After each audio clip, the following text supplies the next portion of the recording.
Professor Célio, sinta-se à vontade, viu? Mais uma vez o nosso agradecimento pela sua disposição em vir a Valinhos, acertar a sua agenda aqui e certamente nós teremos aí um encontro da maior importância e muito proveitoso. Seja muito bem-vindo. Muito obrigado. Bati sem querer. Obrigado, Fernando. Em primeiro lugar, agradecer profundamente o carinho da recepção aqui no município. Fiquei muito contente com com a oportunidade de vir a Valinhos e com a forma que estou sendo recebido. Acho que isso encanta, facilita o trabalho que nós vamos realizar. E o fato de o Fórum de Entidades Assistenciais de Valinhos estar articulando esse momento nosso, valoriza ainda mais esse acontecimento. O Fórum já tem capacidade para mobilizar com esse porte, já tem essa articulação com o poder público, já consegue inclusive angariar esses apoios externos. Isso é muito importante, isso demonstra a capacidade a força política do Fórum, e com certeza Valinhos sai na frente de muitos municípios, inclusive de porte maior, que não conseguem manter esse nível de articulação. Valinhos está realmente parabéns. A Ana Paula, que teve todo o esforço, toda a equipe que esteve envolvida na articulação para que esse nosso momento acontecesse, muito obrigado, foi realmente fantástica a maneira com que nos relacionamos, com que conversamos, com que previmos essa atividade. Bem, nós vamos passar o dia aqui, convido que todos, se puderem, permaneçam com a gente o dia todo, porque a ideia é que nós tenhamos um encadeamento da discussão. Então, eu gostaria muito que pudessem ficar todo o dia. Inclusive, se mais pessoas virem no período da tarde, não tem problema, né? Mas o interessante é que a gente consiga conduzir uma linha de raciocínio juntos. A minha proposta não é fazer uma palestra, é fazer um diálogo com vocês. Gostaria muito que o tempo todo pudessem se sentir à vontade para fazer as suas colocações, porque, como nos ensinou o mestre Paulo Freire, é com o diálogo que nós aprendemos. A exposição unilateral das informações não contribui. Nós precisamos dialogar, nós precisamos refletir para juntos construir o conhecimento nesta relação. Então, fiquem muito à vontade para trocarmos ideias, para levantar as questões que vocês têm durante a discussão. Eu trouxe alguns pontos para estudarmos juntos, para pensarmos, mas se vocês tiverem alguma questão, algum aspecto que precise ser aprofundado, não tem problema, nós podemos entrar na discussão mais específica e retomamos ao fio condutor e assim a gente conduz o nosso dia de formação. Então, me apresentando um pouquinho melhor, eu me chamo Célio Vanderlei Moraes, como vocês já viram. Aliás, já tinha até um mini currículo ali no material de divulgação, né? Tenho formação em psicologia e mestrado em sociologia, mas considero mais importante ainda a vivência desse país. Eu tenho circulado muito pelo país, visitando instituições, visitando administrações municipais e estaduais, e com isso dá a possibilidade de fazer um diálogo concreto, um diálogo em cima dos desafios que estão sendo vividos por quem está implementando a assistência social, por quem está abraçando junto esse desafio de construir uma política pública de verdade. A assistência, em termos formais, ela já é uma política pública, mas concretamente ainda tem um longo caminho pela frente. Nós estamos consolidando essas relações institucionais, nós estamos consolidando a própria estrutura física e de pessoal para implementar a assistência social. Enfim, ela é uma proposta de uma política pública. Nós só poderemos dizer que efetivamente temos uma política pública de assistência social quando nós crescermos em volume de atendimento, em qualificação do trabalho, em articulação da rede socioassistencial. Do contrário, são pequenas iniciativas isoladas e não conseguem ainda garantir o direito da população, que é o nosso objetivo. Então, agradeci profundamente também os apoios, é muito importante valorizar. Ali no slide não está faltando a Câmara de Vereadores, que o Fernando muito bem corrigiu, mas isso facilita e viabiliza esse tipo de atividade. É legal valorizar, inclusive, essas empresas que assumem esse compromisso com a população. Para nos inspirar, um pequeno textinho do José Carlos Mariátegui Lachira. Ele é um ativista político peruano. Fazer política é passar do sonho às coisas, do abstrato ao concreto. A política é o trabalho efetivo do pensamento social. A política é a trama da história. A política é a vida. E a vida é o presente. Neste quadro, o instinto de conservação, o conservadorismo, o estertor agonizante do passado, se chama reação. Já a gestação dolorosa, o parto sangrento do presente, se chama revolução. A melhor forma de fazer política é juntos pensar esse futuro e atravessar esse parto doloroso de fazer acontecer o direito. Uma maneira poética de falar o que nós estamos vivendo. Então, em termos de programação, a perspectiva é que nós tenhamos agora, no primeiro momento, essa discussão sobre o Sistema Único da Assistência Social. Considero que vários de vocês já têm bastante conhecimento sobre suas, mas é preciso dar uma repassada até para unificar o entendimento. Se alguém tiver alguma dúvida específica, a gente entra nela, discutimos, estudamos sem nenhum problema. Conceitos, funções, diretrizes, princípios e as próprias seguranças afiançadas. Logo em seguida, a gente entra na discussão da norma operacional básica do SUAS, a NOB-SUAS. Norma Operacional Básica. É uma normativa de 2012 que organiza o funcionamento da assistência social em todo o país e que muitas pessoas ainda não se apropriaram das inovações que essa norma operacional traz. Em seguida, ainda de manhã, a gente começa a discussão da tipificação nacional de serviços socioassistenciais. Proteção social básica, proteção social especial de média e alta complexidade. E aí a implicação dessa tipificação para a rede de serviços. No início da tarde, a continuidade da discussão da tipificação, se necessário, provavelmente será, e entramos logo em seguida com a discussão sobre o marco regulatório das organizações da sociedade civil. Esse marco regulatório é uma inovação, né? A partir do ano passado foi aprovada essa legislação e ele vai entrar em vigor esse ano. Nós temos que estar muito preparados para ele. Vai fazer muita diferença na vida das entidades, na vida do poder público. Então, é muito importante que o fórum das entidades esteja sintonizado nesse debate. Então, vocês vejam que é bastante coisa. Bom, ainda em seguida nós teremos no final organizações socioassistenciais de Valinhos. Alguns indicativos para fortalecer essa articulação, fortalecer esse trabalho articulado que já existe. Com base na discussão que fizemos, qual é a nossa perspectiva hoje? Um pequeno apontamento em cima disso. A previsão é que nós encerremos às 16 horas. Ok?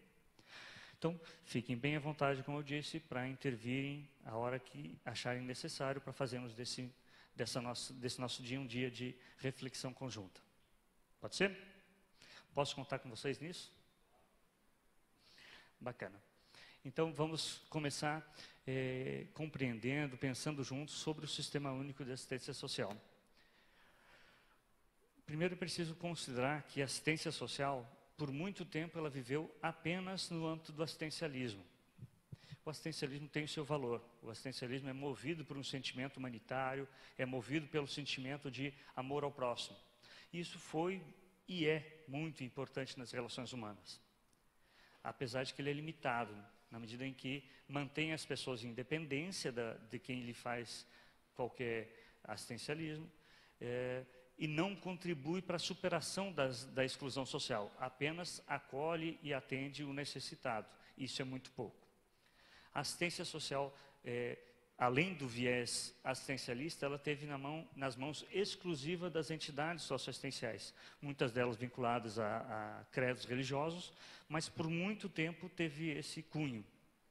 Só mais recentemente é que o poder público entrou no trabalho socioassistencial e ainda assim com muita precariedade, com muita fragilidade em diversos segmentos, em diversos aspectos, e começou a constituir um serviço público de assistência social.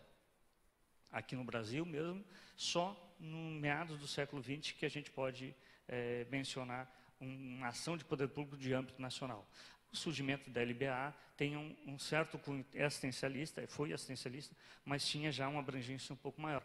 Mas a partir dos anos 50, dos anos 60, é que nós tivemos uma abrangência realmente mais significativa de ações de caráter público, ainda com esse viés assistencialista.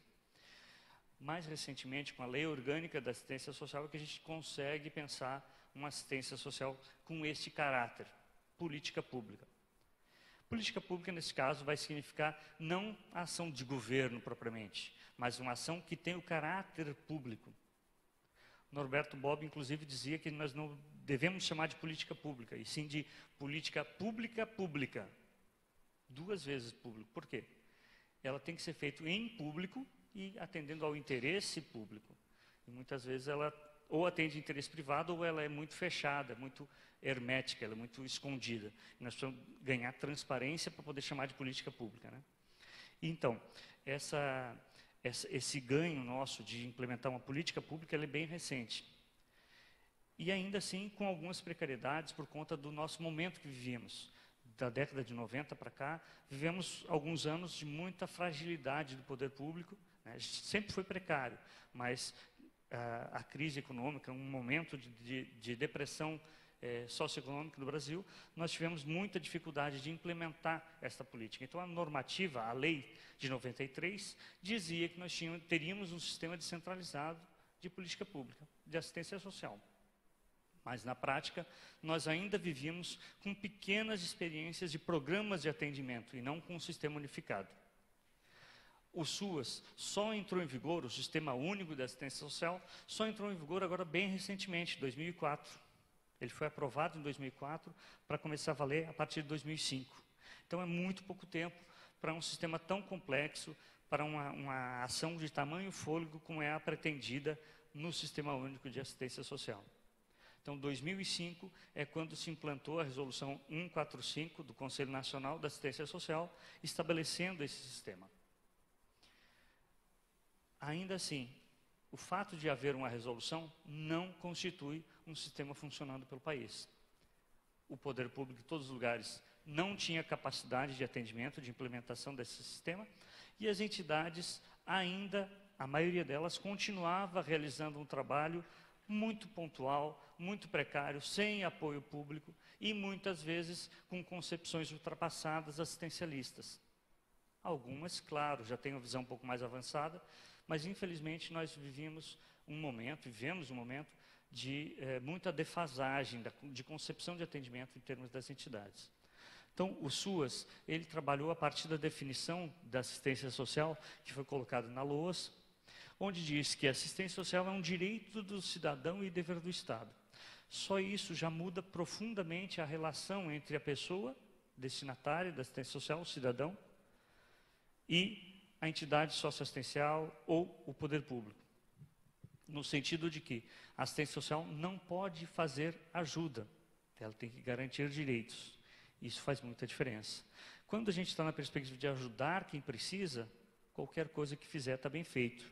Quando eu estou na perspectiva de garantir direitos, é preciso dar mais qualidade nesse atendimento. É preciso avaliar toda a condição de vida daquela família, daquela situação. Então, garantir direitos como dever de Estado e direito do cidadão é um desafio muito complexo que nós ainda não estamos conseguindo colocar em prática.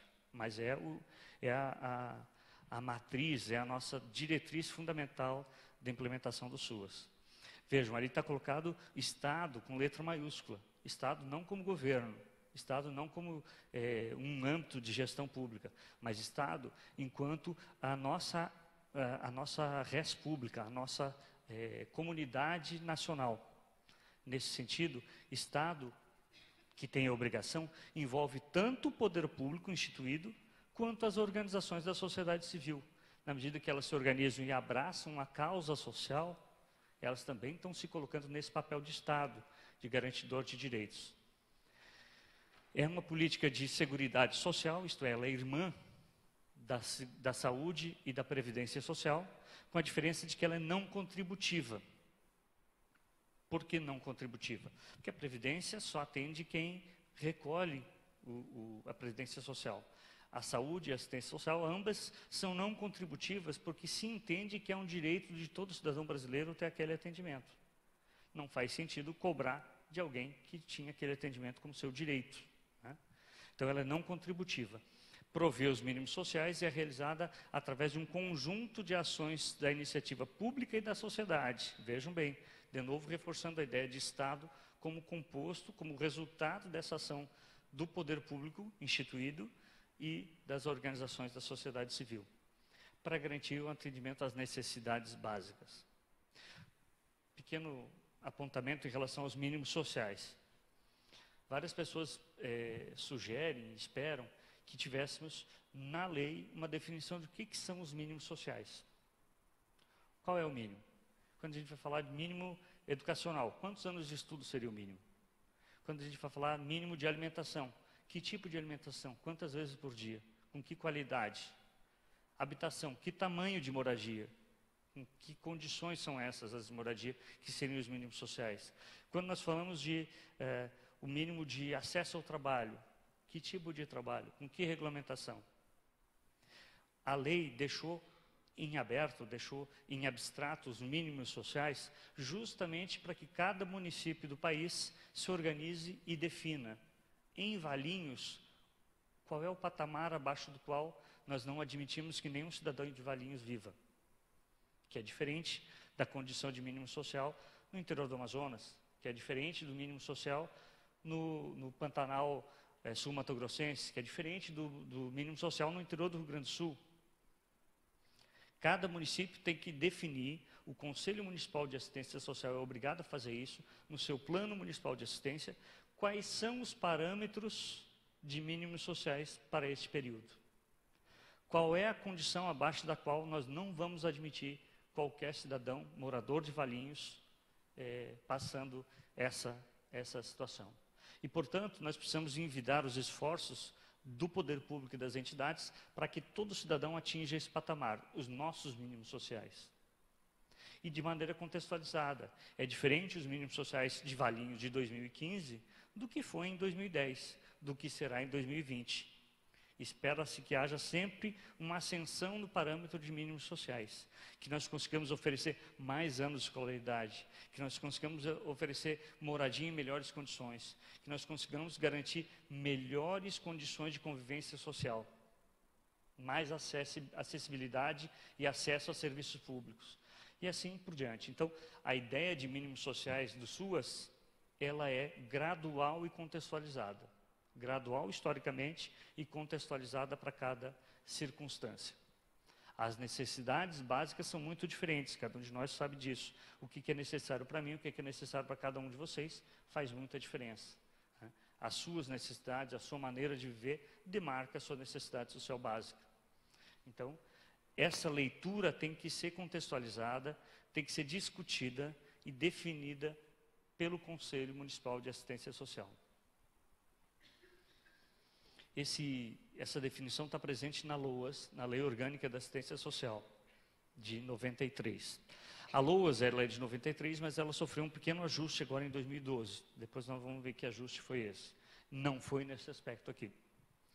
Então, foram definidos, a partir da implantação do SUAS, alguns princípios dos direitos socioassistenciais. Isto é, uma maneira de amarrar todos os aspectos do atendimento com base em alguns entendimentos comuns. Esses princípios são, primeiro, o dever e a primazia do Estado. Dever e primazia do Estado. No sentido de que, sempre que uma entidade socioassistencial quiser e puder fazer o atendimento, ela deve receber o apoio para fazê-lo. Mas a obrigação da garantia do direito, ela necessariamente tem que estar nos ombros do poder público, porque ele recolhe os impostos para isso. E aí, inclusive, tem um aspecto muito importante na nova visão na nova versão da LOAS, com esse ajuste que ela teve em 2012, que menciona que o financiamento do atendimento socioassistencial da rede não governamental tem que ser financiado integralmente pelo poder público.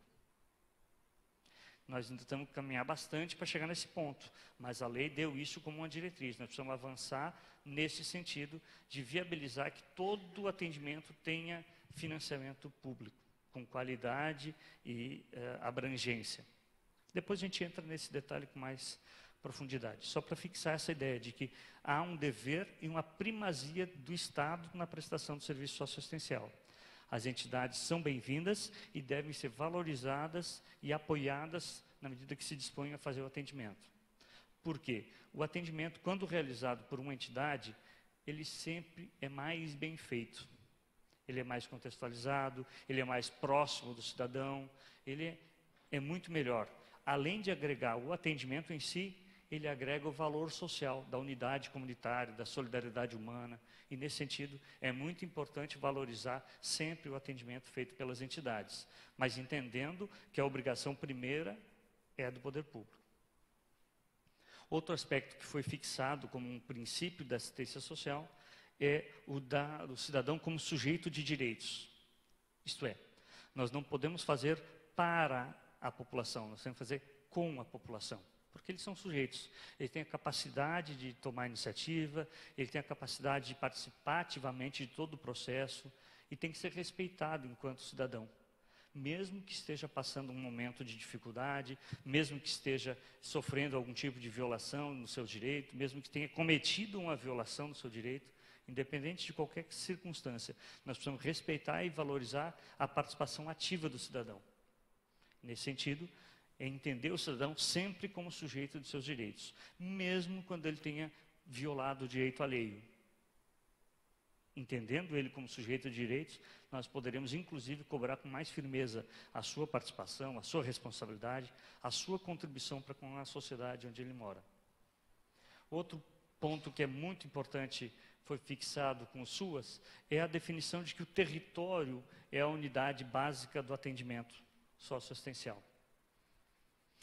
Até recentemente, nós raciocinávamos a partir dos problemas sociais. O problema do menino que está usando, que mora na rua, que usa entorpecente, o menino que cometeu ato infracional, a mulher que sofreu violência, e assim por diante. Os problemas nos moviam enquanto atendimento socioassistencial, nos preocupavam. Com o SUAS, nós devemos alterar essa concepção e entender que o território, o bairro, a área da cidade, é a matriz do atendimento socioassistencial. É por aí que nós temos que raciocinar, avaliar qual é a condição de vida nesta região, nesse território. E trabalhar para aumentar a qualidade de vida daquele local de moradia. Valorizando as suas qualidades, as suas virtudes e enfrentando suas dificuldades, suas vulnerabilidades. Mas sempre tendo como foco o território, não a pessoa. Claro que a pessoa deve ser considerada e valorizada, mas a ação socioassistencial tem que ter o olhar centrado na ideia de território. A gente vai retornar a esse ponto logo em seguida. E por último, é a garantia da oferta integrada, benefícios e serviços socioassistenciais. Eu vou até dar um passinho para a gente entender melhor cada uma dessas coisas. Muitas vezes a gente confunde, tem muita gente que não tem claro o que é cada coisa, benefício e serviço. E por que essa ideia de integração? Aqui nós temos um desenho que explica um pouco melhor isto. Benefício socioassistencial é todo direito que pode ser reduzido a um produto materializável, pode ser materializado na forma de um produto. Isto é, uma transferência de renda, recurso, é um benefício socioassistencial. Uma cesta básica a ser fornecida para uma família é um benefício socioassistencial. Um vale-transporte, um funeral, são direitos das pessoas materializáveis. Traduzidos, podem ser convertidos em um objeto. Nesse sentido, eles são benefícios socioassistenciais. Mas a assistência não se resolve, não se resume a benefícios. Sempre que for só benefício, ela é assistencialismo. Ela é donativo, ela é caridade. Para que ela seja assistência social, necessariamente o benefício tem que estar casado com um serviço socioassistencial.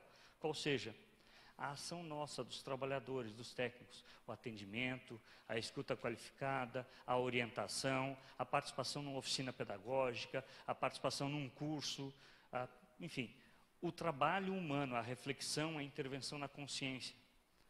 Essa é a parte mais importante da assistência social. Ela complementa os benefícios, que são também direitos das pessoas, mas só é assistência social quando estiver casado, benefício e serviço. Só benefício, assistencialismo. Serviço pode ser exclusivo. Vamos supor que uma família vivenciou uma situação de agressão, uma situação de violência. precisa de um acompanhamento, de uma orientação, de um suporte, isso é um serviço socioassistencial. Pode ser feito só o serviço. Agora, benefício não. A pessoa precisou de um auxílio para a sua alimentação, numa situação de emergência, vai receber uma cesta básica. Pode, desde que haja um acompanhamento técnico àquele fornecimento. Do contrário, nós estamos meramente fazendo caridade, não vale enquanto política de assistência social. Outra situação, a família teve um falecimento de um de seus integrantes, existe o auxílio funeral, que é um auxílio socioassistencial, um benefício eventual da assistência social, que providencia o sepultamento daquela pessoa. Isso é assistência? Se for isoladamente, não é. Necessariamente, o poder público precisa se organizar para que todas as famílias onde houve um benefício eventual funeral, necessariamente essa informação tem que chegar ao CRAS mais próximo, ao Centro de Referência da Assistência Social, urgente, para que o CRAS visite esta família, ou convide esta família a ir até o CRAS, para que seja avaliada as implicações desse falecimento. Às vezes a família se desestrutura com o falecimento. Às vezes a família tem uma série de mazelas. Não podemos permitir que uma situação piore, se agrave, em função de que foi dado meramente um benefício e não um serviço. Nós precisamos agregar sempre benefícios e serviços. Por parte das entidades socioessenciais, muitas delas fornecem, historicamente, campanhas do agasalho, né, vestimentas e até mesmo cestas básicas. É possível, enquanto política de assistência social, somente se esse fornecimento for acompanhado de acompanhamento social. Porque, do contrário, não contribui para a emancipação das famílias. Aliás, ao contrário, criaria uma dependência, criaria um problema social, que as pessoas não fazem mais por si e ficar esperando a próxima cesta básica, ficar esperando a próxima campanha do agasalho. Não contribui. Então, fornecer é um direito dela, nós precisamos fazer, mas sempre com acompanhamento social. Essa é a ideia de benefício e serviço. Por favor, minha querida. Claro, fique à vontade.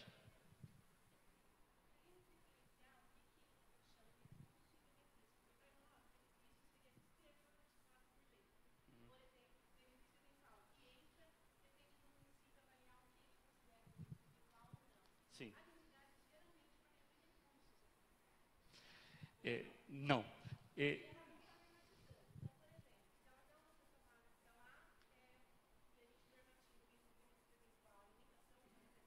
Sim, sim.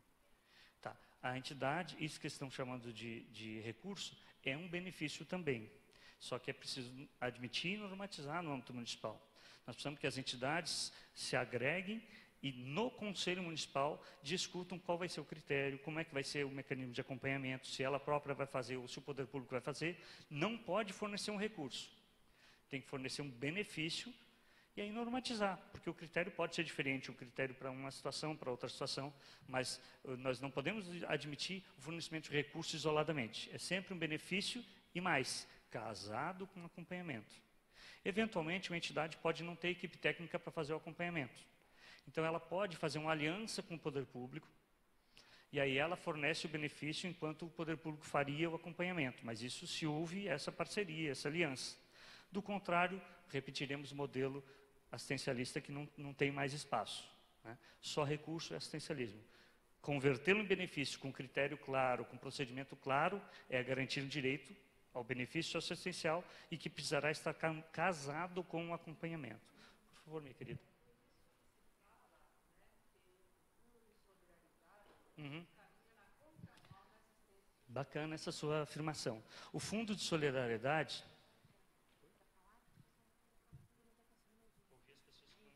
Pode ser.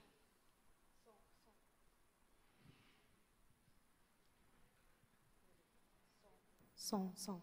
Ótimo, beleza. Ela estava lembrando que o benefício, o Fundo de Solidariedade caminha na contramão na medida em que acaba ainda repetindo o modelo de meramente fornecimento de algum benefício, ou fornecimento de algum bem, sem convertê-lo em benefício socioassistencial, que seria quando ele é agregado com um acompanhamento técnico qualificado, agregado com todo um processo de potencializar as pessoas para que elas não precisem mais daquilo.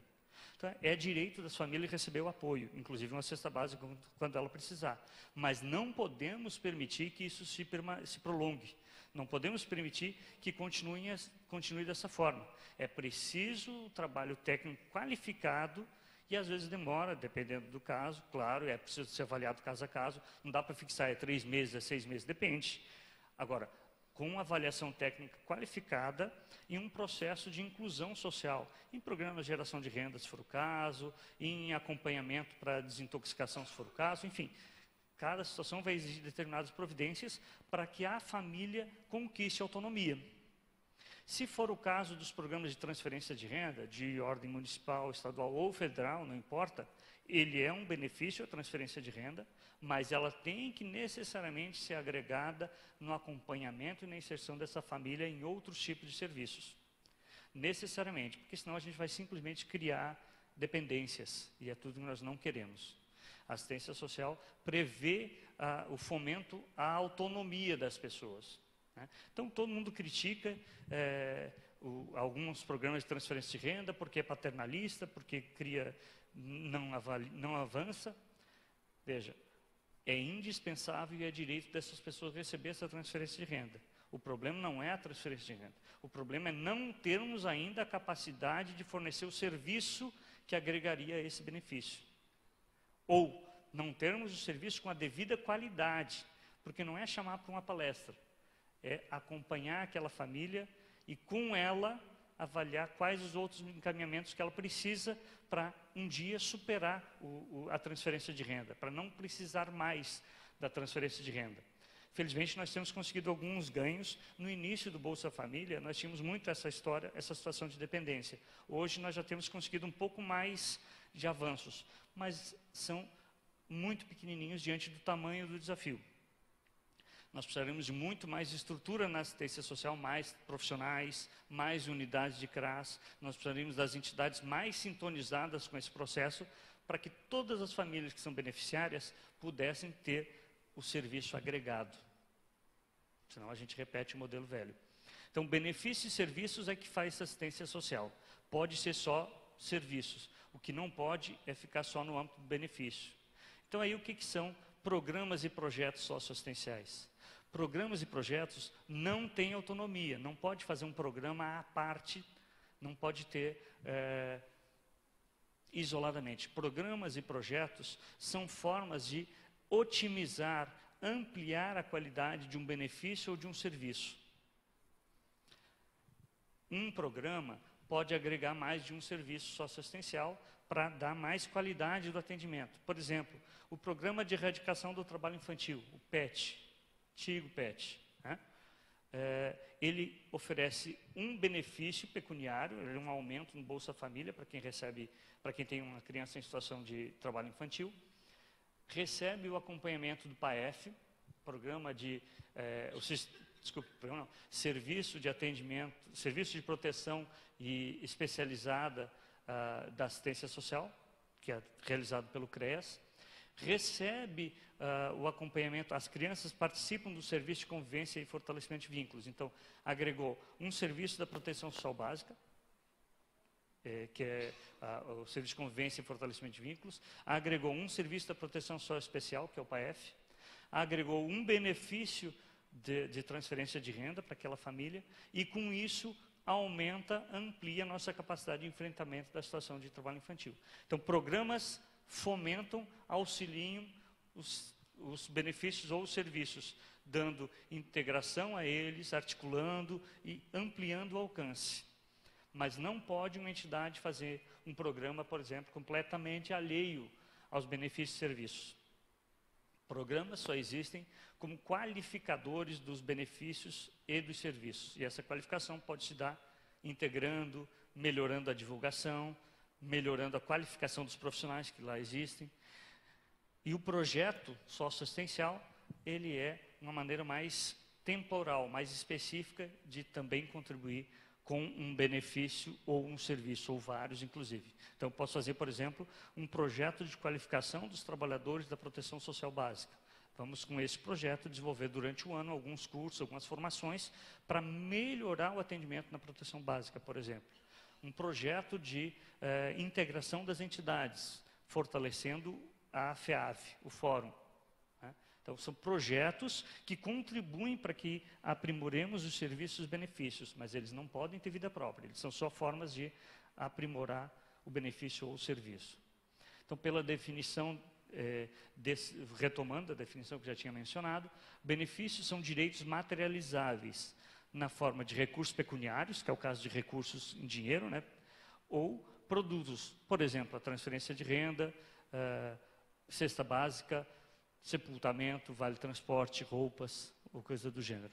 Aliás, aqui está redundante, a transferência de renda é o pecuniário, né? Mas cesta básica, sepultamento e outras do gênero. De qualquer forma, quando ele é materializável, benefício. Quando ele é vivenciado na relação profissional, família, ele é chamado de serviço socioassistencial. Então, serviços, esse está definido na própria LOAS, entende-se por serviço assistencial as atividades continuadas, vejam bem, necessariamente continuada, não pode ser um momento isolado, ele tem que ser um trabalho constante, que visem a melhoria de vida da população e cujas ações voltadas para as necessidades básicas observem os objetivos, princípios e diretrizes estabelecidos na própria LOAS. Então, a LOAS definiu que o serviço é essa intervenção técnica dos profissionais para garantir direitos. E vai exigir vários profissionais, tanto de nível superior quanto de nível médio, fazendo seu trabalho, sua parcela de participação na garantia do direito socioassistencial. Os programas socioassistenciais podem ser realizados, tanto o serviço quanto o programa pode ser realizado por entidades ou pelo poder público. Então, eles compreendem ações integradas e complementares, com objetivos, tempo e a área de abrangência definidos para qualificar, incentivar e melhorar os benefícios e serviços socioassistenciais. Vejo que eles não têm vida própria. Eles são otimizadores dos benefícios e dos serviços. Por isso é tão importante a gente conhecer a tipificação dos serviços, porque todo programa ele é um desdobramento a partir disso. A matriz fundamental é a matriz dos serviços socioassistenciais. Isso também está definido na LOAS. E aí os projetos, como eu havia mencionado, são ações muito mais limitadas, é um conjunto de ações delimitadas no tempo, é um projeto para 1 ano, para 6 meses, para 2 anos até, mas tem um escopo bem demarcado. O programa pode ser permanente, o projeto ele é bem definido. Voltados à implantação, integração e o aprimoramento dos serviços e benefícios socioassistenciais. Eu posso, por exemplo, fazer um projeto para angariar recursos para montar uma brinquedoteca num serviço de convivência. Vai qualificar, vai aprimorar. Então, fiz um projeto para conseguir recursos para aprimorar o trabalho do serviço de convivência, implantando uma brinquedoteca, por exemplo. Então, os projetos têm essa característica bem delimitada, bem menor. O programa, normalmente, ele integra mais de um serviço, qualifica a ação desses serviços para ampliar a garantia de direitos. Por exemplo, poderíamos pensar um programa de valorização da mulher de Valinhos, aproveitando que está o Conselho da Mulher, valorização dos direitos da mulher, agregando uma ação da proteção social básica, divulgando direitos da mulher, difundindo as ações potencializadoras da questão de gênero em relação às mulheres, agregar com a ampliação e a qualificação do PAEF no que tange a violência contra a mulher e, inclusive, por exemplo, implantar uma casa de acolhida para mulheres vítimas de violência. Daí seria um programa de valorização e de fortalecimento do direito à mulher com ações em diferentes serviços, agregando e facilitando a divulgação. Esse é um exemplo de um programa que pode ser realizado a qualquer tempo, né? Enfim, é muito importante para nós que tenhamos claro essa relação entre programas, projetos e serviços, porque faz parte do próprio espírito do SUAS. O SUAS é, portanto, essa implementação de uma rede voltada aos benefícios e aos serviços de forma integrada. O SUAS não admite as ações assistencialistas, né? Elas precisam ser superadas em direção às ações socioassistenciais, que são essas mais qualificadas, voltadas ao direito, e não à perspectiva de ajuda, não a perspectiva da caridade, mas a perspectiva de garantia do direito. O SUAS é composto pelas entidades e também pelo poder público.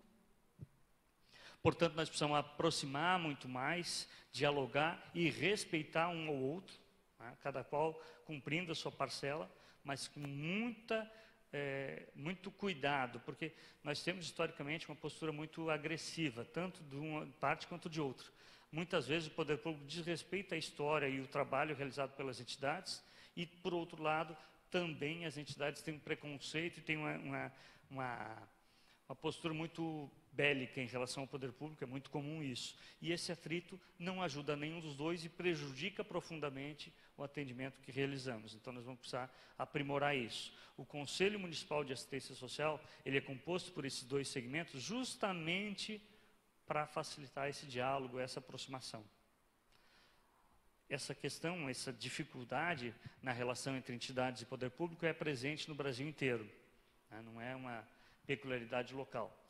Precisa ser melhorado em todo lugar. O marco regulatório, que nós vamos estudar ele agora à tarde, é um dos passos importantes para a gente melhorar esta relação.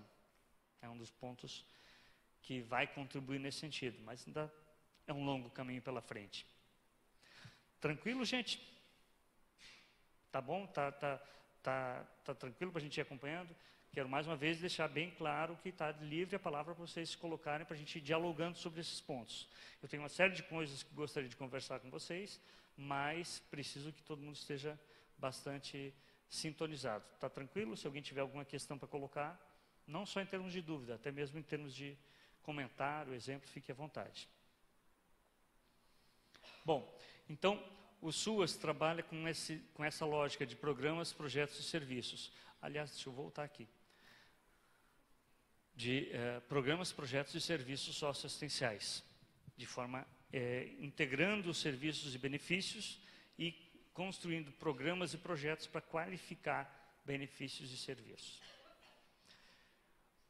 Essa ação do SUAS, seja por parte das entidades, seja por parte do poder público, necessariamente tem que ter o compromisso com as chamadas seguranças socioassistenciais. A segurança socioassistencial é o nosso controle de qualidade. É como o que nós devemos gerar no nosso atendimento, qual é o nosso ponto de chegada. Nosso ponto de chegada, sempre, mesmo por parte de uma entidade, é gerar segurança no cidadão, na família. Essas seguranças foram demarcadas na norma operacional básica na forma de 5 seguranças socioassistenciais. Então, o pessoal aqui que tem mais tempo de assistência deve saber de cabeça essas 5 seguranças. Mas eu não vou fazer sacanagem, não vou. Devia? Devia? Tá bom. São 5 seguranças socioassistenciais. Vocês lembram da primeira, então, para me ajudar? Ó, viu? Não disse que tinha gente fera aí? O direito de acolhida, a segurança de acolhida é a primeira delas. Segurança de acolhida não é quando a pessoa chega, não é recebê-la bem simplesmente. Claro que também faz parte. Mas a segurança de acolhida, conforme definido na NOB, significa toda a relação humanizada do atendimento. Significa que a assistência social nunca vai tratar a pessoa como um número, ou como mais um, com burocracia. Claro que é preciso registro, precisa de certa burocracia, mas nunca vai burocratizar a relação de atendimento. Sempre será considerada a pessoa humana que está ali do outro lado. E aí, para isso, a gente precisa ter uma atenção, uma escuta qualificada, respeito na relação humana, acolhê-la de forma humanizada. Essa é a segurança. A assistência social assumiu esse compromisso, vai sempre acolhê-lo. Quando estiver passando uma situação mais complicada, quando precisar de apoio, a assistência social está disposta a ouvi-lo, a acolhê-lo. Só que a gente nem sempre faz isso, né? Esse é o problema. Na norma nós colocamos, mas nem sempre a gente consegue atingir esse patamar de qualidade. Que todas as nossas relações sejam acolhedoras. Essa é a nossa primeira segurança e é o nosso primeiro desafio. Avançar na oferta de serviços, garantindo esse caráter acolhedor, permanentemente. A segunda segurança, vamos ver se sai agora. Segunda segurança, qual é mesmo?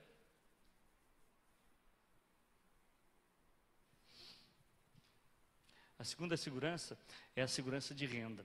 Agora, essa segurança de renda não significa que a assistência social tem que sair por aí distribuindo renda, distribuindo dinheiro. Significa que a assistência social tem que ter uma preocupação com que as pessoas tenham renda. Nesse sentido, viabilizando e trabalhando com elas a sua reflexão sobre o próprio trabalho e que o recurso seja oriundo do seu trabalho, do trabalho da família. A preocupação que a assistência tem que ter com que as pessoas organizem a sua vida, inclusive prevendo a sua aposentadoria, prevendo o risco de uma necessidade temporária, né? Portanto, fazendo, por exemplo, a previdência social. E até mesmo a transferência de renda, seja através de um Bolsa Família, seja através do benefício de prestação continuada, por exemplo, um BPC. A assistência social tem que garantir, tem que trabalhar com as pessoas essa relação com o próprio rendimento, para que esse rendimento, que não será fornecido pela assistência social necessariamente, mas que com base nesse rendimento a pessoa possa organizar a sua vida, possa construir sua autonomia, possa não depender da assistência social. Então, a segurança a ser trabalhada pela assistência social é a segurança de renda. A terceira segurança, e eu considero a mais importante de todas elas, sem desvalorizar de acolhida, mas essa, para mim, tem toda necessidade de aprimoramento do nosso trabalho, é a segurança de convívio, ou vivência familiar, comunitária e social. Segurança de convívio significa uma ruptura, um enfrentamento à lógica da solidão. Eu preciso aprender a conviver, preciso ser trabalhado nesse aspecto. Cada família, cada cidadão, especialmente os adolescentes. A segurança de vivência ou de convívio não é simplesmente para aquele que tá no acolhimento institucional, por exemplo, que está no abrigo para idosos ou para criança e adolescente, não. É para todos nós pensarmos o valor do convívio comunitário, os valores, as regras da convivência. Ensinar a respeitar e valorizar o bairro onde mora, as coisas públicas, o espaço público. Enfim, trabalhar os valores de convivência é uma tarefa extremamente difícil e que a assistência social chamou para si. Daí a importância do serviço de convivência e fortalecimento de vínculos, daí a importância das oficinas com famílias por parte dos CRAS, daí a importância das oficinas com famílias por parte das próprias entidades assistenciais, a importância do fomento à organização comunitária. Nós temos essa tarefa de, por exemplo, enfrentar a violência lá pela raiz, não quando a violência ocorre, mas bem antes, promover convivência social, para com isso a gente minimizar os impactos da vida violenta que nós estamos vivendo. A violência, ela tem sido, ela é basicamente um resultado do consumismo. Seja o consumismo de aquisição de bens, né, produtos, seja o consumismo da aceleração da vida. O uso de entorpecentes é uma forma de consumismo também. As pessoas querem as sensações ao extremo e apelam para o uso de substâncias psicoativas para consumir a vida mais rapidamente. Lembra daquela frase do Lobão? Preciso viver 10 anos a 1000. 10 anos, é melhor 10 anos a 1000 do que 1000 anos a 10. E aí, esse 10 anos a 1000 significa uma aceleração que era o uso de substâncias psicoativas. Essa pressa, essa urgência da nossa forma de viver hoje, ela é avessa ao respeito humanitário, ela é avessa à construção da afetividade nas relações humanas. E aí o compromisso da assistência social de promover convívio e vivência vai na contramão dessa lógica capitalista e consumista. E é um compromisso nosso, muito severo. Muitos de nós ainda estão olhando para a assistência social como cesta básica, como combate à violência. Construir relações de vizinhança, afeto nas relações humanas é da assistência social. Não é da educação, não é da saúde, é da assistência social. Está ali, segurança de convívio. Nós conhecemos nossos vizinhos? Nós dedicamos tempo à vida do bairro onde moramos? A vida está muito corrida, muitas vezes a gente deixa de prestar atenção nisso. E aí, a assistência social tem que vir até nós e chamar atenção. E nos balançar, olha, está se dedicando só ao trabalho e à tua família, e cadê a vivência comunitária? Depois reclama que foi roubado, daí reclama que houve violência na rua onde morava, mas não se dedicou à vida comunitária. Então, é um foco da nossa atenção, é um compromisso da assistência social e vai exigir uma qualidade muito grande dos trabalhos. É até difícil a gente pensar nesse nível quando nós temos tamanha precariedade do atendimento, as equipes ínfimas, pequenininhas, com poucos recursos, com espaço físico inadequado, entidades fazendo das tripas coração para dar conta do seu trabalho. Então, é difícil pensar tão longe.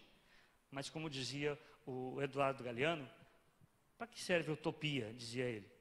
Se cada vez que eu me dirijo a ela, ela se afasta um pouco mais. Cada vez que eu dou um passo, ela dá um passo. Para que serve a utopia? E ele mesmo responde, é para nos manter caminhando. É para nos manter seguindo. Então, é preciso cada vez mais fomentar esse espírito da assistência social, esse compromisso da assistência social, promover convivência familiar, comunitária e social. Valores do convívio, valores da alteridade, respeito ao outro. É tarefa nossa. Aí eu quero pegar no pé especialmente dos CRAS. Oficinas com família não é meramente para ficar discutindo se cumpriu condicionalidade do Bolsa Família. O município vem encontrando dificuldades ao longo de 3 anos, referente ao recurso que a gente não consegue utilizar, por falta de... Não é de entendimento. Entendimento eu sei, mas é das outras secretarias que tudo barra em licitações... e aí a gente fica comprometida, porque a gente planeja, eu trabalho em um CRAS, eu sou coordenadora. A gente fica comprometida com o nosso trabalho e quem é a pessoa, é o munícipe que está sendo prejudicado. Então, eu queria saber de você se você tem alguma vivência, alguma experiência de como os municípios aí fora estão trabalhando a respeito disso. Com certeza, tenho acompanhado muito de perto, eu assessoro alguns municípios de forma continuada, justamente com esse foco. A União transfere recursos para os municípios, o governo federal? Nós temos 2 cofinanciamentos de PAEF, um cofinanciamento de PAEF, Serviço de Convivência e Fortalecimento de Vínculos, fora proteção de alta complexidade e de média complexidade. Bacana. Então, a União transfere recursos diretamente para o município, automaticamente. Agora está com algum atraso esses últimos meses, de outubro para cá. Mas, normalmente, é uma transferência mensal da União para os municípios. E aí, quando a gente vê a precariedade da assistência social, a gente imagina que é por falta de recursos. Vai olhar, qualquer um, eu sugiro, inclusive, que façam isso, é acessível na internet, a gente entra lá no site do MDS, vai olhar, ele tem lá o saldo dos municípios e a gente se assusta. É um saldo muito alto. Como assim? Falta atendimento, não repassa recursos suficientes para as entidades e tem saldo em caixa, mas isso acontece em quase todo o Brasil. Quase todo o Brasil. Aí você mencionava, falta de pessoal, isso é muito grave e era o problema fundamental que nós tínhamos, falta de pessoal para desenvolver os atendimentos. Aí, desde 2012, pode ser usado 60% desse recurso para folha de pagamento. Só que tem que estar no orçamento. Mas isso é fácil. Qualquer um que já veio numa sessão da Câmara de Vereadores já viu as alterações orçamentárias que tem. Toda a sessão tem ali. Altera a rubrica da proposta orçamentária, do item tal para o item tal, ampliando o recurso tal. Quem for favorável permanece como está, obrigado, aprovado. Então, alterar o orçamento não é nada difícil. Se tiver claro para todo mundo... A senhora é vereadora? Bacana, legal, bem-vindo. Então, se tiver bem claro, se for discutido com os vereadores, não é esse o empecilho, né? Não é esse o empecilho. A Câmara, inclusive, ao contrário, tem interesse em otimizar, não deixar recurso parado, claro. Então, não é esse o empecilho. A questão é que é preciso planejar com antecedência não só a equipe de atendimento, que é o que vocês fazem, mas a equipe de gestão e a equipe da Secretaria de Finanças.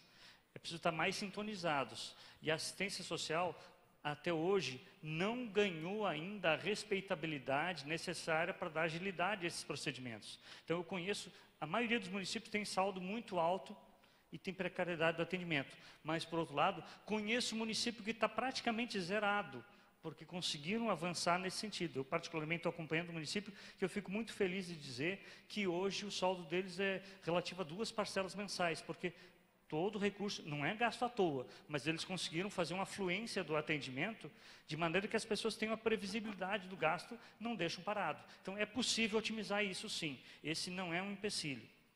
Por favor. É pior do que o do federal, né, que quer que não quer, ele acaba ficando disponibilizado e reorganizado, é o do Estado. O Estado foi dado de volta. Da e União, a gente não conseguindo... tem que devolver.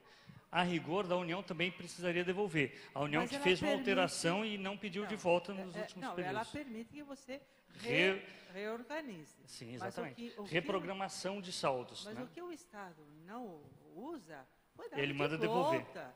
Foi dado de volta, lamentavelmente. E havia planejamento, sim, havia propostas, sim, havia projetos, mas o problema parou na famosa licitação. Mas a licitação não é um empecilho. Eu quero, Pois de é, novo, mas é insistir. aí- É mas só é um aí que procedimento. Mas Eu parou aí. duvido que em alguns outros setores da administração pública as coisas emperrassem por falta de licitação. Alguns setores as coisas andam. Por quê? Que na assistência social fica sempre por último, atrasa, fazem errado. É porque a assistência social ainda é considerada uma política pobre para pobres. E não é assim. A gente tem que reverter isso, inclusive, por parte do poder público. Mas quero insistir, você perguntava da experiência. Eu tenho experiência de dois tipos. Da maior parte dos municípios que ainda mantém esse quadro e de alguns que já aprimoraram a máquina administrativa. Nós precisamos que Valinhos acelere o passo. Não podemos permitir que dinheiro seja devolvido ou que atendimento fica faltando com dinheiro em caixa. Não era Assim, isso. é a declaração máxima de incompetência nossa. Querer fazer licitação de agulha, de linha, de novelo de lã, sabe? É o fim da picada. É verdade. Me perdoe. Então, é onde eu digo, não se trata não se trata de um empecilho, se trata de uma forma de gerir o recurso público, de uma forma de se comprometer com a gestão pública. Então, é uma questão, a burocracia não emperra as coisas, o burocrata emperra as coisas. A burocracia é só um fazer, há sempre alguém fazendo essa burocracia. A licitação é uma burocracia necessária, o burocrata pode usar a licitação como desculpa para fazer emperrar. É isso, né? Então é possível sim, e isso a licitação não é um obstáculo. É uma condição necessária, porque havia e ainda há, infelizmente, muita patifaria, muita mau uso do recurso. Então, é preciso garantir lisura, é preciso garantir o procedimento correto, que é o procedimento licitatório. Agora, ele não pode ser o nosso obstáculo, é lamentável. Sugiro, inclusive, que procurem os municípios que têm saldo baixo, e hoje todos os municípios, o seu saldo é transparente, é disponível na internet, e que chamem os profissionais técnicos da parte administrativa licitatória para um intercâmbio, um workshop entre quem faz gestão pública na assistência social e garante saldo baixo lá em não sei aonde, e o daqui, para como que lá conseguem agilizar e que emperra. Nessa troca de figurinha, não um curso e tal, mas sentar junto no cotidiano e ver quais são as estratégias, como é que fizeram a licitação para não ficar cada agulha fazendo licitação, como você disse, que eu sei que existe isso, mas é possível agilizar esse procedimento. Então, é uma vergonha que nós ainda estamos vendo isso se repetir, porque quando há um compromisso, não é esse o nosso problema. Não é... o recurso, claro que a gente gostaria que fosse mais, mas em geral não é falta de recursos, como é o caso de Valinhos, né? Minhas queridas, mas assim, se necessário, a gente volta a essas questões logo em seguida, mas eu queria retomar ali. Então, a segurança de convívio e vivência familiar dá esse tom, esse compromisso à assistência social que não pode se restringir ao atendimento às situações emergenciais, não pode se restringir às situações mais visíveis, né? Ela tem que trabalhar as questões das relações humanas, as questões do convívio familiar, comunitário e social, nesse sentido mais amplo. Nós precisamos dar esse novo patamar à assistência social. É a política pública que se compromete com o convívio social. A quarta segurança é o do desenvolvimento da autonomia. Isto é, a assistência social não pode gerar dependência de jeito nenhum, mas de forma alguma. Qualquer relação de dependência é avessa à assistência social. Nós precisamos gerar autonomia, desenvolver a autonomia das famílias, desenvolver a autonomia dos adolescentes, especialmente, né, as crianças, mas enfim, desenvolver a autonomia das pessoas. É uma questão de respeito a elas, é uma questão de viabilidade da própria assistência social. Ela tem que ser transitória, o atendimento transitório, para que a pessoa alcance um novo patamar de autonomia. E esse patamar não é simplesmente ter renda para agora não precisar mais daquele benefício. Não, é ter principalmente capacidade intelectiva, é principalmente consciência, principalmente formação, para que ela possa desenvolver a sua vida, enxergar horizontes mais amplos, pensar o seu projeto de vida familiar, se organizar para tocar as suas coisas. Então, essa segurança é um compromisso nosso. Nós nunca vamos atender, ou pelo menos esse é o que nós prometemos, nunca vamos atender de forma pontual. Mesmo a oferta de um benefício que seja naquele momento, vai estar amarrada com um processo continuado comprometido com autonomia. De novo, nós não fazemos isso hoje, né? Precários, poucos, não fazemos. E o pior, a maioria de nós ainda não se cobra esse tipo de intervenção, não se cobra esse nível de qualidade. Tá aí, é grave. Precisamos investir muito na nossa formação, desenvolvimento metodológico, inclusive, para chegar nesse nível de qualidade. E a quinta segurança é a segurança de apoio e auxílio em situações de calamidade e riscos circunstanciais. Isto é, as famílias têm que ter a tranquilidade de tocar a sua vida, sabendo que, diante de uma catástrofe, pode contar com a gente. É o famoso tamo junto. Mas aí, para isso, a assistência social tem que se preparar, tem que se planejar, se capacitar para chegar nisso, né? Eu achei muito bacana, esse tempo eu tive com uma amiga, e aí eu fui fazer uma formação e à noite nós fomos tomar uma cervejinha. E ela disse, não, mas eu não vou poder beber. Por quê? Porque o tempo está enfeiando. Se chover, eu sei onde tem alagamento e a assistência social vai estar lá, sempre. Eles tinham feito uma qualificação, eles fizeram o curso, e no porta-malas do carro dela tem sempre uma capa de chuva e uma bota 7 léguas.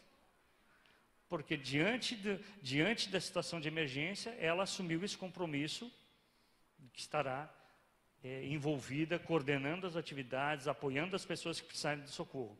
Neste município que eles fizeram isso, os trabalhadores da assistência foram convidados a fazer uma capacitação para essa questão e passaram a receber, inclusive, uma bonificação por serem agentes de situações de calamidade, né? Um acréscimo pequeno, mas um bônus para ele para valorizar o seu compromisso. Eu achei muito bacana essa iniciativa. Então, a assistência social assumiu esse compromisso de que estará pronta para essas circunstâncias. Só que não está. Só que não está. Infelizmente, ainda não chegamos nesse patamar.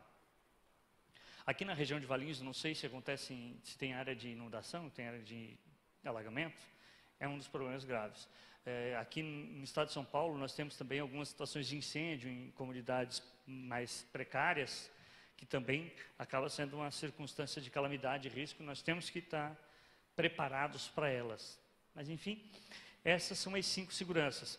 A segurança de renda, ela é específica, as ações dela específicas para alguns serviços, e a segurança de apoio e auxílio de riscos circunstanciais é específica da proteção social especial de alta complexidade, que tem que ter esse serviço, mas as outras são compromissos de qualidade, são patamares de qualidade de todos os serviços de todas as entidades. Toda entidade tem que trabalhar com o parâmetro da acolhida. Isto é, não pode nunca tratar a pessoa de forma burocratizada. Sempre tem que dar atenção humanizada na relação, escutar, prestar atenção, e muitas vezes, quem está no atendimento sabe, muitas vezes é isso que a pessoa precisa.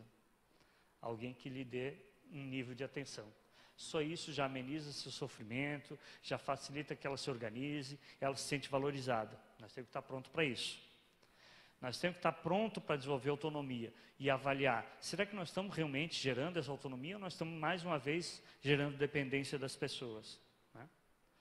E a convivência e vivência familiar, comunitária e social, que eu vinha dizendo, que é o nosso grande desafio de trabalhar essas dimensões mais amplas do convívio social.